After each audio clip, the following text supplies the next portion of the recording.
தமிழ் இளைஞர்கள் பலர் இலங்கையின் சிறைச்சாலைகளில் நீண்ட காலமாக அரசியல் கைதிகளாக தடுத்து வைக்கப்பட்டுள்ளனர். சிறை கைதிகளும் மனிதர்களே என்ற மகுட வாசகத்தை மனதில் வைத்தாவது பல ஆண்டுகளாக சிறையில் வாடும் தமிழ் அரசியல் கைதிகளை விடுவிக்குமாறு அவர்தம் உறவுகள் நீண்ட காலமாக நம்மிடம் கோரி வருகின்றனர். எப்போது விடுதலை செய்யப்படுவார்கள்? மனிதாபிமான அடிப்படையிலோ ஜனாதிபதியின் பொது மன்னிப்பின் அடிப்படையிலோ இவர்களை விடுதலை செய்ய முடியுமா? கௌரவ பாராளுமன்ற உறுப்பினரை காலத்துக்கேற்ற மிகவும் முக்கியமான கேள்வி.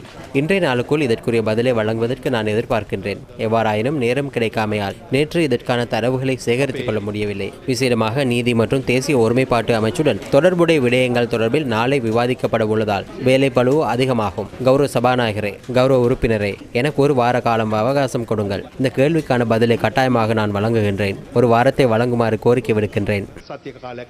மன்னார் மாவட்டத்திலே 3 கிராமங்கள் விளையாட்டு மைதானம் உருவாக்குதல் சம்பந்தமாக நிதி ஒதுக்கப்பட்டது. இந்த மைதானத்தின் வேலைகள் நடைபெறவில்லை. கிணறு காணாமல் போனது போல இதிலே பாரிய ஊழல் நடந்திருக்கிறது. நிதிகள் எடுக்கப்பட்டிருக்கிறது, ஆனால் வேலைகள் நடைபெறவில்லை. ஆகவே அமைச்சு இதிலே துரித கவனம் எடுக்க வேண்டும் என்று இச்சந்தர்ப்பத்திலே கேட்டுக்கொள்கிறேன்.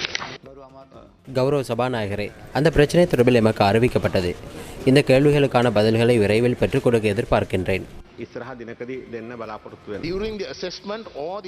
காணாமல் போனோரின் அலுவலகத்தை பலப்படுத்தப் போவதாகவும், இழப்பீடு அலுவலகத்தை வலுப்படுத்துவதாகவும், தேசிய ஒற்றுமை மற்றும் நல்லிணக்க அலுவலகத்தை வலுப்படுத்துவதாகவும், உண்மையை கண்டறியும் ஆணைக்குழுவை சட்ட ரீதியாக உருவாக்கப் போவதாகவும் கூறியுள்ளார். போர்க்காலத்தில் நடைபெற்ற விடயங்களுக்கான தீர்வு தொடர்பில் ஒரு வார்த்தையேனும் பேசவில்லை. நீங்கள் மறைப்பதற்கே முயற்சிக்கின்றீர்கள். முன்னாள் வெளிவிவகார அமைச்சர் அலி ஷப்ரியும் இதே விடயத்தையே கூறியிருந்தார். நல்லிணக்க ஆணைக்குழு காணாமல் போனோர் அலுவலகம் என்பவை மூடி மறைப்பதற்காகவும் வழக்கு தொடராமல் இருப்பதை உறுதிப்படுத்துவதற்காகவுமே அமைக்கப்பட்டதாக அவர் அது தொடர்பில் கூறியிருந்தார். That will actually make people go away. It actually, this section 6.8